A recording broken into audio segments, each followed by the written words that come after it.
ಕಾಂಗ್ರೆಸ್ ಪಕ್ಷದ ಹೈಕಮಾಂಡ್ಗೆ ಈಗ ಶಾಕ್ ಕೊಟ್ಟಿದ್ದು ಡಿಕೆ ಶಿವಕುಮಾರ್ ತನ್ನದೇ ಆದ ಅಸ್ತ್ರ ಪ್ರಯೋಗವನ್ನು ಮಾಡ್ತಾ ಇದ್ದಾರೆ. ಇದೇ ಮಾರ್ಚ್ 6ನೇ ತಾರೀಕಿನವರೆಗೂ ಕಾಂಗ್ರೆಸ್ ಪಕ್ಷಕ್ಕೆ ಗಡುವನ್ನು ಕೊಟ್ಟಿದ್ದಾರೆ. ಸುಮಾರು 3 ದಿನಗಳ ಕಾಲ ಗಡುವನ್ನು ನೀಡಿದ್ದಾರೆ. 3 ದಿನಗಳ ಕಾಲ ಗಡುವು ಕೊಟ್ಟು ಡಿಕೆ ಶಿವಕುಮಾರ್ ಕಾಂಗ್ರೆಸ್ ಪಕ್ಷದ ಹೈಕಮಾಂಡ್ಗೆ ದಿಕ್ಕು ತಪ್ಪಿಸಿದ್ದಾರೆ. 40 ಶಾಸಕರನ್ನ ಈಗಾಗಲೇ ಪ್ರವಾಸದ ಸ್ಥಳಕ್ಕೆ ಕರೆದುಕೊಂಡು ಹೋಗುವ ಎಲ್ಲಾ ತಯಾರಿಯನ್ನು ನಡೆಸಿಕೊಂಡಿದ್ದಾರೆ. 40 ಶಾಸಕರು ಅವರ ಹಿಂದೆ ಇದ್ದಾರೆ ಅನ್ನೋದು ಕೂಡ ಗುರುತಾಗ್ತಾ ಇದೆ. 40 ಶಾಸಕರ ಪಟ್ಟಿಯನ್ನ ಮಾಡಿಕೊಂಡು ಡಿ ಕೆ ಶಿವಕುಮಾರ್ ಈಗ ಭಾರತೀಯ ಜನತಾ ಪಾರ್ಟಿಗೆ ಜಂಪಿಂಗ್ ಆಗುವ ಎಲ್ಲಾ ತಯಾರಿಗಳನ್ನು ನಡೆಸಿಕೊಳ್ತಾ ಇದ್ದಾರೆ. ಮತ್ತು ಸತತ ಕಾಂಟ್ಯಾಕ್ಟ್ ಅಲ್ಲಿರುವಂತಹ ಏನು BSY ವಿಜಯೇಂದ್ರ, BSY ಯಡಿಯೂರಪ್ಪ ಮತ್ತು ಅದರ ಜೊತೆಗೆ ಬಸವರಾಜ ಬೊಮ್ಮಾಯಿ ಕೂಡ ಅವರ ಜೊತೆಗೆ ಕಾಂಟ್ಯಾಕ್ಟ್ ಅಲ್ಲಿದ್ದಾರೆ. ಮೊನ್ನೆ ಒಂದು 4-5 ದಿವಸಗಳ ಹಿಂದೆನೆ ಹೋಗಿ ಬಸವರಾಜ ಬೊಮ್ಮಾಯಿ ಅವರು ಭೇಟಿ ಮಾಡಿರ್ತಾರೆ. ಯಾರನ್ನ? ಡಿ ಕೆ ಶಿವಕುಮಾರ್ ಅವರನ್ನ ಮತ್ತು ಡಿ ಕೆ ಶಿವಕುಮಾರ್ ಅವರನ್ನ ಭೇಟಿ ಮಾಡಿರ್ತಾರೆ. ಇಬ್ರು ಕೂಡ ಭೇಟಿಯಾಗಿ ಮಾತನಾಡಿದಂತ ಸಂದರ್ಭದಲ್ಲಿ ಉತ್ತರ ಕೊಟ್ಟಿದ್ದು ಮಾತ್ರ ಏನೋ ಗೃಹ ಪ್ರವೇಶಕ್ಕೂ ಏನೋ ಒಂದು ಪ್ರವೇಶಕ್ಕೆ ಕರೀಲಿಕ್ಕೆ ಹೋಗಿದ್ದೆ ಅಂತ ಈ ಬಸವರಾಜ ಬೊಮ್ಮಾಯಿ ಅವರು ಹೇಳ್ತಾರೆ.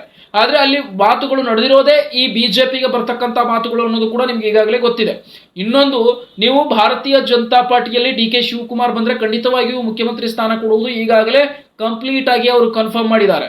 ಹಾಗಾಗಿ ಡಿ ಕೆ ಶಿವಕುಮಾರ್ ಕಾಂಗ್ರೆಸ್ ಪಾರ್ಟಿಗೆ ಈಗಾಗಲೇ 3 ದಿನದ ಗಡುವನ್ನು ಕೊಟ್ಟು, ನೀವೇನಾದ್ರೂ ನನ್ನ ಕಾಂಗ್ರೆಸ್ ಪಾರ್ಟಿಯಲ್ಲಿ ಮುಖ್ಯಮಂತ್ರಿ ಮಾಡ್ತೀನಿ ಅನ್ನೋದಾದ್ರೆ ಅಥವಾ ಮಾಡೋದಿಲ್ಲ ಅನ್ನೋದಾದ್ರೆ ಸ್ಪಷ್ಟವಾಗಿ 3-4 ದಿನಗಳಲ್ಲಿ ನೀವು ನನಗೆ ಹೇಳಬೇಕು ಅಂತ 1 ದಿನಗಳ ಕಾಲ, ಅಂದ್ರೆ 3-4 ದಿನಗಳ ಕಾಲ ಗಡುವನ್ನ ಕಾಂಗ್ರೆಸ್ ಪಾರ್ಟಿಗೆ ಕೊಟ್ಟಿರ್ತಕ್ಕಂಥದ್ದು ಡಿ ಕೆ ಶಿವಕುಮಾರ್. ಸೊ ಈ ವಿಚಾರಗಳು ಈಗಾಗಲೇ ಮಾಹಿತಿಯ ಪುರಾವೆಗಳ ಮುಖಾಂತರ ತಿಳಿದು ಬರ್ತಾ ಇದ್ದು, ರಾಜ್ಯದೆಲ್ಲೆಡೆಯೂ ಕೂಡ ಕಾಂಗ್ರೆಸ್ ಪಾರ್ಟಿ ಪತನವಾಗುವ ಸಾಧ್ಯತೆಗಳು ಸಾಕಷ್ಟು ಕಾಣಿಸ್ತಾ ಇದೆ. ಕಾಂಗ್ರೆಸ್ ಪಕ್ಷ ಪತನ ಆದ್ರೆ ಮುಂದೆ ಡಿ ಕೆ ಶಿವಕುಮಾರ್ ಸಿಎಂ ಆಗೋದು ಖಂಡಿತ, ಅದು ಭಾರತೀಯ ಜನತಾ ಪಾರ್ಟಿಯಿಂದ ಅನ್ನೋದು ಕೂಡ ಒಂದು ಸುದ್ದಿ ಮಾಹಿತಿ ಪ್ರಸಾರವಾಗ್ತಾ ಇದೆ. ನಿಮಗೆಲ್ರಿಗೂ ಗೊತ್ತಿರಬೇಕು, ಡಿ ಕೆ ಶಿವಕುಮಾರ್ ಈಗಾಗಲೇ ಕಾಂಗ್ರೆಸ್ ಪಾರ್ಟಿಯಿಂದ ನಾನು ಮುಖ್ಯಮಂತ್ರಿ ಮಾಡಿ ಅಂತ ಹೈಕಮಾಂಡ್ಗೆ ಸುಮಾರು ಬಾರಿ, 1 ಅಥವಾ 2, 3 ಬಾರಿ ಅಲ್ಲ, ಸುಮಾರು ಬಾರಿ ಅವರು ಹೋಗಿ ಬರ್ತಕ್ಕಂಥ ಕಾರ್ಯವನ್ನು ಮಾಡಿದ್ರು. ಆದ್ರೆ ಯಾವುದೇ ಕಾರಣಕ್ಕೂ ಅವರಿಗೆ ಸಿಎಂ ಸ್ಥಾನ ಸಿಗುತ್ತೆ ಅಥವಾ ಸಿಎಂ ಪಟ್ಟ ಸಿಗುತ್ತೆ ಅನ್ನೋದನ್ನ ಕಾಂಗ್ರೆಸ್ ಪಕ್ಷ ಅಧಿಕೃತವಾಗಿ ಮಾಹಿತಿಯನ್ನ ನೀಡಲಿಲ್ಲ. ಹಾಗಾಗಿ ಡಿ ಕೆ ಶಿವಕುಮಾರ್ ಕೋಪಕ್ಕೆ ಸೃಷ್ಟಿಯಾಗಿ ಈಗ ಒಂದೇ ಮಾತಕ್ಕೆ 3 ದಿನಗಳ ಕಾಲ ಅಥವಾ 4 ದಿನಗಳ ಕಾಲ ಗಡುವನ್ನು ಕೊಟ್ಟಿದ್ದಾರೆ ಅನ್ನುವಂತ ಮಾಹಿತಿ ಲಭ್ಯವಾಗ್ತಾ ಇದೆ. ಅಂದ್ರೆ ಕಾಂಗ್ರೆಸ್ ಪಾರ್ಟಿಗೆ ಹೇಳ್ತಾ ಇರೋದಿಷ್ಟೇ, 3-4 ದಿವಸದಲ್ಲಿ ನಾನು ಸಿಎಂ ಮಾಡ್ತಿರೋ ಇಲ್ವೋ ಹೇಳಿ, ನಂತರ ನೆಕ್ಸ್ಟ್ ನಾನು ಒಂದು ಪ್ರೊಸೀಜರ್ಗೆ ಕೈ ಹಾಕ್ತೀನಿ ಅಂತ. ಅದೇ ಪ್ರೊಸೀಜರ್ ಭಾರತೀಯ ಜನತಾ ಪಾರ್ಟಿಗೆ ಜಂಪಿಂಗ್ ಆಗೋದು, ಕೈಯಿಂದ ಜಂಪಿಂಗ್ ಆಗಿ ಭಾರತೀಯ ಜನತಾ ಪಾರ್ಟಿ ಹಸ್ತಾಂತರವಾಗೋದು, ಅಂದ್ರೆ ಭಾರತೀಯ ಜನತಾ ಪಾರ್ಟಿಗೆ ಬಂದು ತನ್ನ ಅಧಿಕಾರವನ್ನು ಗಿಟ್ಟಿಸಿಕೊಳ್ಳೋದು. ಡಿ ಕೆ ಶಿವಕುಮಾರ್ ಈ ಪ್ಲಾನಿಂಗ್ ಎಷ್ಟು ಮಟ್ಟಿಗೆ ಸಕ್ಸಸ್ ಆಗಬಹುದು, ಈ ಕಡೆ ಭಾರತೀಯ ಜನತಾ ಪಾರ್ಟಿಯಲ್ಲಿ ಈಗ ಯಾವ ರೀತಿಯಾದಂತಹ ಕ್ರಿಟಿಕಲ್ ಇದೆ ಅನ್ನೋದನ್ನು ಕೂಡ ಹೇಳ್ತಾ ಹೋಗ್ತೀನಿ. ಭಾರತೀಯ ಜನತಾ ಪಾರ್ಟಿಯಲ್ಲಿ BSY ವಿಜಯೇಂದ್ರ, BSY ಯಡಿಯೂರಪ್ಪ ಮತ್ತು ಬಸವರಾಜ ಬೊಮ್ಮಾಯಿ ಕೂಡ ಡಿ ಕೆ ಶಿವಕುಮಾರ್ ಅವರಿಗೆ ಸಾಥ್ ಕೊಡ್ಲಿಕ್ಕೆ ಮುಂದಿದ್ದಾರೆ. ಯಾಕಂದ್ರೆ ಇವರ ಉತ್ತಮ ಬಾಂಧವ್ಯಗಳು ಸಾಕಷ್ಟಿದೆ.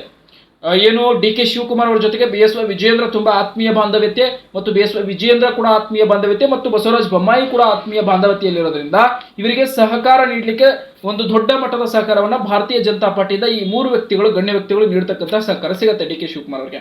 ಮತ್ತು ಬಂದು 40 ಶಾಸಕರನ್ನ ಕರೆದುಕೊಂಡು ಬಂದು ಭಾರತೀಯ ಜನತಾ ಪಾರ್ಟಿಯನ್ನ ಮೆಜಾರಿಟಿ ಮಾಡಿ ಕಾಂಗ್ರೆಸ್ ಪಾರ್ಟಿಯನ್ನ ಪತನ ಮಾಡಿದ್ರೆ ಆಗ ಡಿ ಕೆ ಶಿವಕುಮಾರ್ ನೇರವಾಗಿ ಭಾರತೀಯ ಜನತಾ ಪಾರ್ಟಿಯಿಂದ ಮುಖ್ಯಮಂತ್ರಿ ಆಗುವ ಎಲ್ಲಾ ಲಕ್ಷಣಗಳು ಮತ್ತು ಎಲ್ಲಾ ಸಿದ್ಧತೆಗಳು ಕೂಡ ತಯಾರಾಗಿದೆ ಭಾರತೀಯ ಜನತಾ ಪಾರ್ಟಿಯಲ್ಲಿ ಈಗಾಗಲೇ.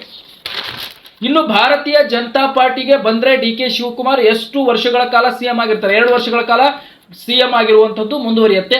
ನಂತರ ತಯಾರಿಗಳನ್ನ ಮತ್ತಷ್ಟು ಬೇರೆ ಬೇರೆ ರೀತಿಯಾಗಿ ಮಾಡ್ಕೊಳ್ತಾರೆ. ಆದರೆ ಈಗ ಬಂದಂತ ಸಂದರ್ಭದಲ್ಲಿ ಡಿ ಕೆ ಶಿವಕುಮಾರ್ ಸಿಎಂ ಆಗ್ತಾರೆ.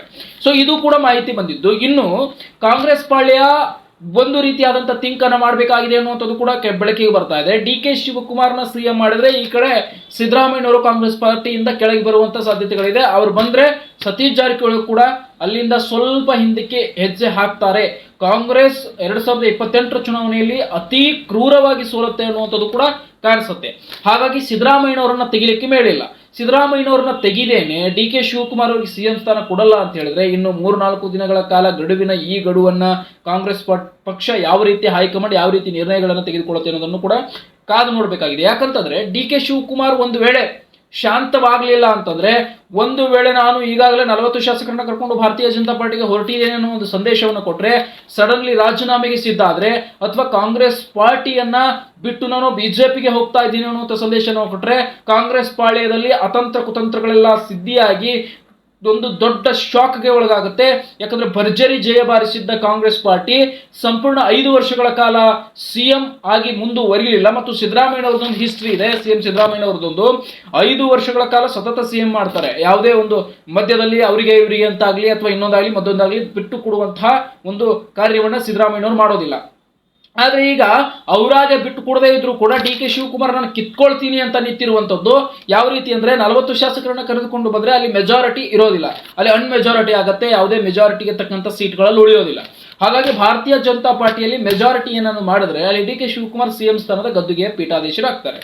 ಆಗ ಸಿದ್ದರಾಮಯ್ಯನವರು ಅಂದುಕೊಂಡಂತಹ ಮತ್ತು ಅವರು ಇರ್ತಕ್ಕಂಥ ಒಂದು ಸಾಧನ ಸಿದ್ಧಿ ಏನಿದೆಯಲ್ಲ, ಅಂದ್ರೆ 5 ವರ್ಷಗಳ ಕಾಲ ಸತತ ಒಮ್ಮೆ ಕೂತ್ಕೊಂಡ್ರೆ 5 ವರ್ಷಗಳ ಕಾಲ ಸತತ ಏನವರು ಸಿಎಂ ಆಗಿನೇ ಮುಂದುವರಿತಾರೆ, ಅದು ಕೂಡ ಅವರ ಪ್ಲಾನಿಂಗ್ ಉಲ್ಟಾ ಆಗತ್ತೆ. ಅವರು ಕೂಡ ಕಾಂಗ್ರೆಸ್ ಪಕ್ಷದಿಂದ ಮುಖ್ಯಮಂತ್ರಿ ಆಗಿದ್ರು ಕೂಡ ಅವರು ಕೂಡ ರಾಜೀನಾಮೆ ನೀಡಬೇಕಾಗುತ್ತೆ. ಕಾರಣ ಯಾಕಂತಂದ್ರೆ ಮೆಜಾರಿಟಿ ಇರಲಿಕ್ಕೆ ಸೀಟ್ಗಳಿರೋದಿಲ್ಲ.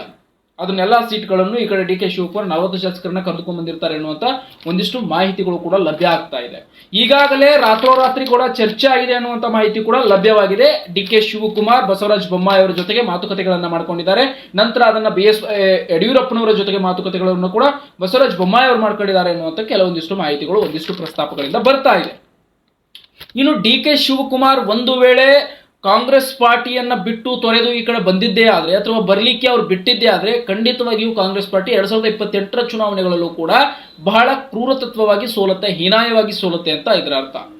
ಇನ್ನು ಒಂದು ವೇಳೆ Congress high command D K Shivakumar ಅವರನ್ನ ತನ್ನಗೆ ಗೊಳಿಸಿದ್ರೆ ಅಥವಾ ಡಿ ಕೆ ಶಿವಕುಮಾರ್ ಅವರನ್ನ ಏನಾದರೂ ಸಮಾಧಾನ ವ್ಯಕ್ತಪಡಿಸಿದ್ರೆ ಅಥವಾ ಅವರಿಗೆ ಯಾವ್ದಾದ್ರು ರೀತಿಯಾದಂತಹ ಒಂದು ಸಲಹೆಯನ್ನ ಕೊಟ್ರೆ ಅವರನ್ನ ಕೊಟ್ಟು ಕಾಂಗ್ರೆಸ್ ಪಕ್ಷದಲ್ಲೇ ಉಳಿಸ್ಕೊಂಡು ಮುಂದೆ ಹೋಗುತ್ತಾ ಕಾಂಗ್ರೆಸ್ ಹೈಕಮಾಂಡ್, ಇಲ್ಲ ಏನೇ ಹೇಳಿದ್ರು ಕೂಡ ಡಿ ಕೆ ಶಿವಕುಮಾರ್ ಅದಕ್ಕೆ ತಣ್ಣಗಾಗ್ತಾರಾ ಇಲ್ವಾ, ತಣ್ಣಗಾಗಿ ಮುಂದುವರಿತಾರಾ ಇಲ್ವಾ, ಯಾವ ರೀತಿ ಡಿ ಕೆ ಶಿವಕುಮಾರ್ ನಡೆ ಇರುತ್ತೆ, ಯಾವ ರೀತಿ ಡಿ ಕೆ ಶಿವಕುಮಾರ್ ಇನ್ ಮೇಲೆ ಒಂದು ಫೈರ್ ಆಗಿ ಮುಂದುವರಿತಾರೆ. ಯಾಕಂದ್ರೆ ಇನ್ನು 3-4 ದಿನಗಳ ಕಾಲ ಮಾತ್ರ ಗಡುವಿದೆ. ಯಾಕಂತಂದ್ರೆ ಮಾರ್ಚ್ 6ನೇ ತಾರೀಕಿನಂದು ರಾಜ್ಯದ ಒಂದು ಬಜೆಟ್ ಕೂಡ ಮಂಡಿಸಲಿದ್ದು ಒಂದು ಸಿದ್ದರಾಮಯ್ಯನವರು ಬಜೆಟ್ ಕೂಡ ಮಂಡಿಸಲಿದ್ದಾರೆ. ಹಾಗಾಗಿ ಅಷ್ಟರೊಳಗಡೆ ಡಿ ಕೆ ಶಿವಕುಮಾರ್ಗೆ ಒಂದು ನಾನು ಮುಖ್ಯಮಂತ್ರಿ ಮಾಡ್ತಾರಾ ಇಲ್ವಾ ಅನ್ನುವಂಥದ್ದು ಗೊತ್ತಾಗಬೇಕು ಅನ್ನೋದೇ ಡಿ ಕೆ ಶಿವಕುಮಾರ್ ಅವರ ಒಂದಿಷ್ಟು ಲಕ್ಷಣಗಳು ಕಾಣಿಸ್ತಾ ಇದೆ.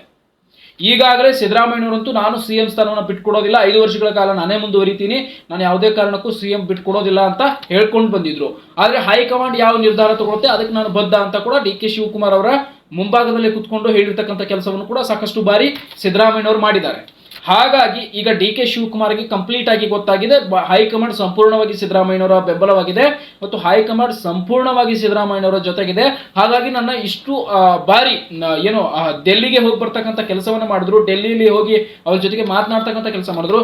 ಸುಮಾರು 2 ಬಾರಿ ಹೋದಂತ ಸಂದರ್ಭದಲ್ಲಿ ಇವರಿಗೆ ಬಿಜೆಪಿಯ ಒಂದು ಏನು ಹೋಗ್ತಾರೆ ಅಂತ ಗೊತ್ತಿದ್ರು ಕೂಡ ಕಾಂಗ್ರೆಸ್ನ ಹೈಕಮಾಂಡ್ನವರು ಇವರಿಗೆ ಭೇಟಿನೇ ಆಗಿಲ್ಲ. 3ನೇ ಬಾರಿಗೆ ಭೇಟಿಯಾಗಿ ಈಗ ಸದ್ಯಕ್ಕೆ ಯಾವುದೇ ರೀತಿಯಾದಂತಹ ಸಿಎಂ ಬದಲಾವಣೆಯನ್ನು ಮಾಡೋದಿಲ್ಲ ಅನ್ನುವಂಥದ್ದನ್ನು ಕೂಡ ಅವರು ಹೇಳಿದ್ರು.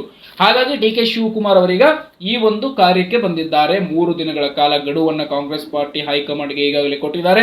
ಯಾವ ರೀತಿಯಾದಂತಹ ಮುಂದಿನ ಹೆಜ್ಜೆಯನ್ನ ಕಾಂಗ್ರೆಸ್ ಹೈಕಮಾಂಡ್ ಇಡುತ್ತೆ, ಡಿ ಕೆ ಶಿವಕುಮಾರ್ ಅವರನ್ನ ಯಾವ ರೀತಿ ಮನವೊಲಿಕೆ ಮಾಡಿ, ಅಂದ್ರೆ ಡಿ ಕೆ ಶಿವಕುಮಾರ್ ಅವರನ್ನ ಮನವೊಲಿಕೆ ಮಾಡಬೇಕಾಗ್ತದೆ, ಇಲ್ಲಾಂದ್ರೆ ಈ ಕಡೆ ಸಿದ್ದರಾಮಯ್ಯನವ್ರನ್ನ ಮನವೊಲಿಕೆ ಮಾಡಬೇಕಾಗ್ತದೆ. ಸಿದ್ದರಾಮಯ್ಯನವರು ಬಿಟ್ಕೊಡೋದಿಲ್ಲ, ನಾನೇ 5 ವರ್ಷಗಳ ಕಾಲ ಅಂತ ಹೇಳ್ತಾರೆ. ಒಂದು ವೇಳೆ ಸಿದ್ದರಾಮಯ್ಯನವ್ರನ್ನ ಮನವೊಲಿಕೆ ಮಾಡಿ ಅವರಿಗೆ ಕೇಂದ್ರದಲ್ಲಿ ಯಾವ್ದಾದ್ರು ಅಧಿಕಾರ ಕೊಟ್ಟು ಡಿ ಕೆ ಶಿವಕುಮಾರ್ ಅವರನ್ನ ಸಿಎಂ ಸ್ಥಾನದಲ್ಲಿ ಕೂರಿಸಬೇಕು ಅಂತ ಪ್ಲಾನಿಂಗ್ ಅನ್ನ ಸಾಕಷ್ಟು ಬಾರಿ ಕಾಂಗ್ರೆಸ್ ಹೈಕಮಾಂಡ್ ಲೆಕ್ಕಾಚಾರ ಹಾಕಿ ನೋಡಿದೆ. ಆದ್ರೆ ಸಿದ್ದರಾಮಯ್ಯನವರು ನಾನು ಬಿಟ್ಕೊಡೋದಿಲ್ಲ, ಸಿಎಂ ನಾನೇ, 5 ವರ್ಷಗಳ ಕಾಲ ನಾನೇ ಆಗಿರಬೇಕು, ನಾನೇ ಇರ್ತೀನಿ, ನನ್ನ ಬಿಟ್ರೆ ನಾನು ಈ ಸಿಎಂ ಸ್ಥಾನ ಬಿಟ್ರೆ ನಾನು ಕಾಂಗ್ರೆಸ್ ಪಾಳ್ಯದಲ್ಲಿ ನಾನು ಕೂಡ ಇರೋದಿಲ್ಲ ಅನ್ನುವಂತಹ ಒಂದು ಜಿದ್ದಾಜಿದ್ದಿಯ ಪೈಪೋಟಿಗೆ ಬಿದ್ದಂತಹ ಸಂದರ್ಭದಲ್ಲಿ ಆಗ ಕಾಂಗ್ರೆಸ್ ಹೈಕಮಾಂಡ್ ಯಾವುದೇ ಒಂದು ತೀರ್ಮಾನಕ್ಕೆ ಬರದೆ ಡಿ ಕೆ ಶಿವಕುಮಾರ್ ಅವರಿಗೆ ಶಾಂತವಾಗಿರ್ಲಿಕ್ಕೆ ಹೇಳಿರ್ತಕ್ಕಂಥ ಒಂದು ಕಾರ್ಯವನ್ನ ಮಾಡಿತ್ತು. ಈಗ ಇಬ್ರು ಕೂಡ ಶಾಂತತೆಯನ್ನ ಕಳ್ಕೊಂಡಿದ್ದಾರೆ. ಈ ಕಡೆ ಸಿದ್ದರಾಮಯ್ಯನವರು ಶಾಂತತೆಯನ್ನ ಕಳ್ಕೊಂಡಿದ್ದಾರೆ, ಈ ಕಡೆ ಡಿ ಕೆ ಶಿವಕುಮಾರ್ ಅವರು ಶಾಂತತೆಯನ್ನ ಕಳ್ಕೊಂಡಿದ್ದಾರೆ. ಇನ್ನು ಸಿಎಂ ಮಾಡ್ತಿರೋ ಇಲ್ವೋ ಅನ್ನುವಂತಹ ಒಂದಿಷ್ಟು ದಿನಗಳ ಗಡಿವನ್ನ ಕೂಡ ಕೊಟ್ಟಿರತಕ್ಕಂಥದ್ದು ಡಿ ಕೆ ಶಿವಕುಮಾರ್ ಅವರ ನಡೆ ಒಂದು ರೀತಿಯಾದಂತಹ ಭಯಾನಕ ಸೃಷ್ಟಿಯನ್ನು ಕಾಂಗ್ರೆಸ್ ಪಕ್ಷದಲ್ಲಿ ಸೃಷ್ಟಿಸಿದೆ. ಇಷ್ಟಂತೂ ಸತ್ಯವಾಗಿರ್ತಕ್ಕಂಥ ಮಾಹಿತಿ, ಸತ್ಯವಾಗಿ ಲಭ್ಯವಾಗ್ತಾ ಇರುವಂತಹ ಮಾಹಿತಿ. ಇನ್ನು ಮಾರ್ಚ್ 6ರ ನಂತರ ಡಿ ಕೆ ಶಿವಕುಮಾರ್ ಅವರ ನಡೆ ಹೇಗಿರುತ್ತೆ ಅನ್ನುವಂಥದ್ದನ್ನು ಕೂಡ ಮತ್ತಷ್ಟು ಗಮನದಲ್ಲಿ ನಿಮಗೆ ತರುವಂತಹ ಪ್ರಯತ್ನವನ್ನ ನಾನು ಮಾಡ್ತಾ ಇರ್ತೀನಿ. ರಾಜಕೀಯ ಮತ್ತಷ್ಟು ಹೊಸ ಸುದ್ದಿಗಳನ್ನು ನಿಮ್ಮ ಮುಂದೆ ಪ್ರಸ್ತಾಪಪಡಿಸ್ತಾ ಇರ್ತೀನಿ. ಆದಷ್ಟು ಶೇರ್ ಮಾಡಿ, ಆದಷ್ಟು ನೋಡ್ತಾ ಇರಿ, ಮತ್ತಷ್ಟು ಸಬ್ಸ್ಕ್ರೈಬ್ ಮಾಡಿ ಅಂತ ಹೇಳ್ತಾ ನಿಮ್ಮ ಪ್ರೀತಿ ಪ್ರೋತ್ಸಾಹ ಹೀಗೆ ಇರಲಿ. ಸದಾ ಮತ್ತೆ ಮುಂದಿನ ವಿಡಿಯೋದಲ್ಲಿ ನಿಮ್ಮನ್ನು ಭೇಟಿ ಮಾಡ್ತೀನಿ.